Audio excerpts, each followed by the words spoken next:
ಗುರುರ್ ಬ್ರಹ್ಮ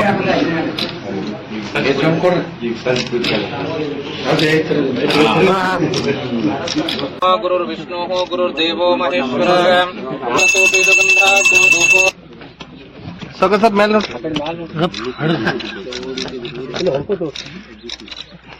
2020 ಯೋಜನೆ ಅದನ್ನ ತರಬೇಕು ಅಂತೇಳಿ ನಾವು ಕಾಮ ಶುರು ಮಾಡಿದ್ದೀವಿ.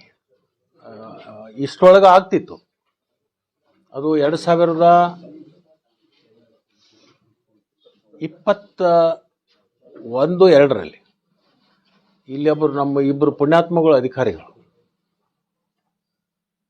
ರೆವಿನ್ಯೂ ಡಿಪಾರ್ಟ್ಮೆಂಟ್ದವರು, ಎಜುಕೇಷನ್ ಡಿಪಾರ್ಟ್ಮೆಂಟ್ದವರು, ನಾವೇನು ಸ್ಥಳ ನಿಗದಿ ಮಾಡಿಕೊಂಡು ಕೇಂದ್ರ ಸರ್ಕಾರಕ್ಕೆ ಸ್ಟೇಟ್ ಕಮಿಟಿಯಲ್ಲಿ ಅದನ್ನು ಸಿಲೆಕ್ಟ್ ಆಗಿ ಇಡೀ ರಾಜ್ಯದಲ್ಲಿ ಕೇಂದ್ರೀಯ ವಿದ್ಯಾಲಯಗಳು ಅಥಣಿದೊಂದೇ ಸ್ಟೇಟ್ ಕಮಿಟಿಯಲ್ಲಿ. ಕಮಿಟಿ ಯಾರ್ದು ಇರ್ತದಪ್ಪ ಅಂತಂದ್ರೆ ಅವ್ರು ಸೆಂಟ್ರಲ್ ಗೌರ್ಮೆಂಟ್ದವ್ರದ್ದೇ ಇರ್ತದೆ, ಅದು ರಾಜ್ಯ ಸರ್ಕಾರಕ್ಕೆ ಸಂಬಂಧ ಇಲ್ಲ. ಸೆಂಟ್ರಲ್ ಗೌರ್ಮೆಂಟ್ದವರ ಒಂದು ಆಡಳಿತಾತ್ಮಕ ಕಮಿಟಿ ಇದೆ. ಆ ಕಮಿಟಿ ಒಳಗೆ ಇದು ನಮ್ಮದೊಂದೇ ಪಾಸ್ ಆಗಿ ಹೋಗಿತ್ತು. ಅವರು ಫೈನಲಿ ನಮಗೆ ಲ್ಯಾಂಡ್ ಅವೈಲೇಬಲ್ ಬಗ್ಗೆ ಕೊಡಬೇಕು ಅಂತ ಕೇಳಿದರು.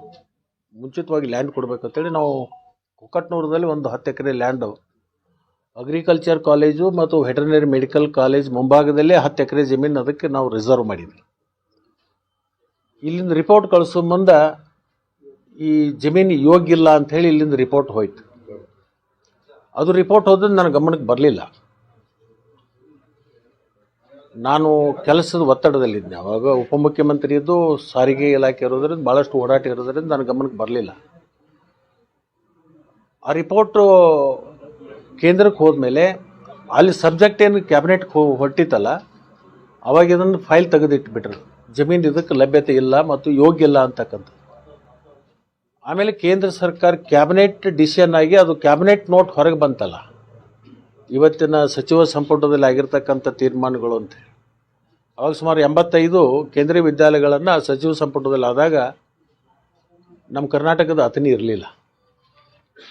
ಪುನಃ ನನಗೆ ಸ್ವಲ್ಪ ಅದು ಯಾಕೆ ಹಿಂಗಾಯಿತು ಅಂತೇಳಿ ಬೇಸರಾಗಿ ನಾನು ಪುನಃ ಡೆಲ್ಲಿಗೆ ಹೋಗಿ ಕೇಂದ್ರ ಸರ್ಕಾರದ ಸಂಬಂಧಪಟ್ಟಂಥ ಅಧಿಕಾರಿಗಳನ್ನ ಕೇಳಿದಾಗ, ಇದು ಈ ಶಾಲೆ ಕಟ್ಟಲಿಕ್ಕೆ ಜಮೀನು ಯೋಗ್ಯ ಇಲ್ಲ ಅಂಥೇಳಿ ರಿಪೋರ್ಟ್ ನಿಮ್ಮವರನ್ನೇ ಕಳಿಸಿದ್ರಿಂದ ಅದನ್ನು ನಾವು ತೆಗೆದಿಟ್ಟಿದ್ದೀವಿ ಅಂತ ಹೇಳಿದ್ರು.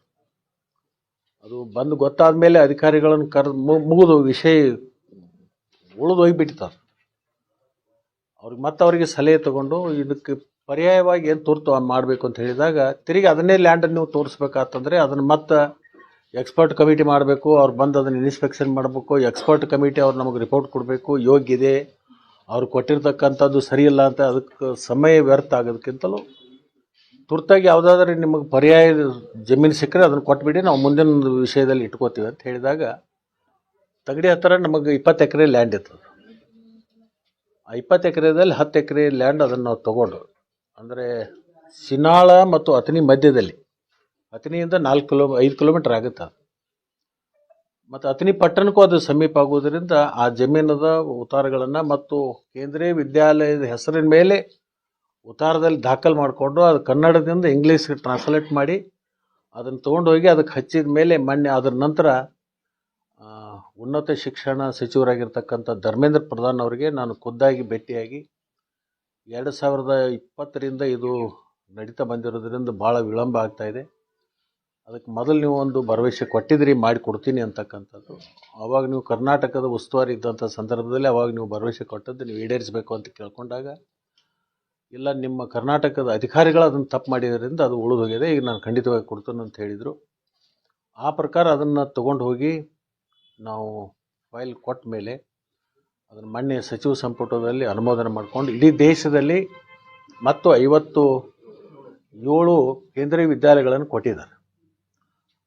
ಬಹುಶಃ ಎಲ್ಲ ಜಿಲ್ಲಾ ಕೇಂದ್ರದಲ್ಲೇ ಹೆಚ್ಚಿನದಲ್ಲಿ ಕೊಡ್ತಕ್ಕಂಥದ್ದು. ಅವು ತಾಲೂಕು ಮಟ್ಟಕ್ಕೆ ಭಾಳಷ್ಟು ವಿರಳ. ಆದರೆ ಅದನ್ನು ಧರ್ಮೇಂದ್ರ ಪ್ರಧಾನ್ ಅವರು ಅದನ್ನು ಒಪ್ಪಿಗೆಯನ್ನು ಕೊಟ್ಟು ಇವತ್ತು ಅದು ಮಂಜೂರಾತಿ ಮಾಡಿರ್ತಕ್ಕಂಥದ್ದು. ಈ ಬರ್ತಕ್ಕಂಥ ಹಂಗಾಮಿಗೆ 26-27ನೇ ಹಂಗಾಮಿಗೆ ಏನು ಶಾಲೆಗಳ ಪ್ರಾರಂಭ ಆಗ್ತವೆ, ಏಪ್ರಿಲ್ ತಿಂಗಳಲ್ಲಿ ಅಡ್ಮಿಷನ್ ಶುರು ಆಗುತ್ತೆ.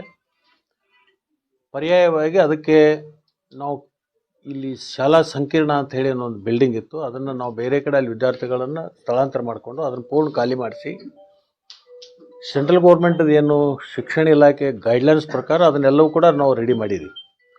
ಫ್ಲೋರಿಂಗ್ ಇರ್ಬೋದು, ಸ್ಟಾಫ್ ರೂಮ್ ಇರ್ಬೋದು, ಕಿಟಕಿಗಳು ಹೇಗಿರಬೇಕು, ಅಲ್ಲಿ ಗ್ಯಾಲರಿಗಳು ಹೆಂಗಿರಬೇಕು, ಸೇಫ್ಟಿ ಮೇಜರ್ ಏನೇನು ತೊಗೋಬೇಕು ಅಂತಕ್ಕಂಥದ್ದು ತುರ್ತು ಶಾಲೆಗಳನ್ನು ಪ್ರಾರಂಭ ಮಾಡಲಿಕ್ಕೆ ಅವ್ರು ಏನು ಗೈಡ್ಲೈನ್ಸ್ ಕೊಟ್ಟರು ಆ ಗೈಡ್ಲೈನ್ಸ್ ಪ್ರಕಾರ ಈಗಾಗಲೇ ಅದನ್ನು ನಾವು ರೆಡಿ ಮಾಡಿದ್ವಿ. ಬರೋ ಹಂಗಾಮಿನಲ್ಲಿ ಅಡ್ಮಿಷನ್ ಸ್ಟಾರ್ಟ್ ಆಗಿ ಶುರು ಆಗುತ್ತೆ. ಮುಂದಿನ 3 ವರ್ಷದಲ್ಲಿ ಆ ಜಾಗದಲ್ಲಿ ಉತ್ತಮ ಒಂದು ಕಟ್ಟಡ ಆಗಿ ಸುಮಾರು 35ರಿಂದ 40 ಕೋಟಿ ರೂಪಾಯಿದು ಕಟ್ಟಡ ಬಂದು ಕೇಂದ್ರೀಯ ವಿದ್ಯಾಲಯ ನಮಗೆ ಸಿಕ್ಕಿರ್ತಕ್ಕಂಥದ್ದು ಈ ಭಾಗದ ರೈತರ ಮಕ್ಕಳಿಗೆ ಅದೊಂದು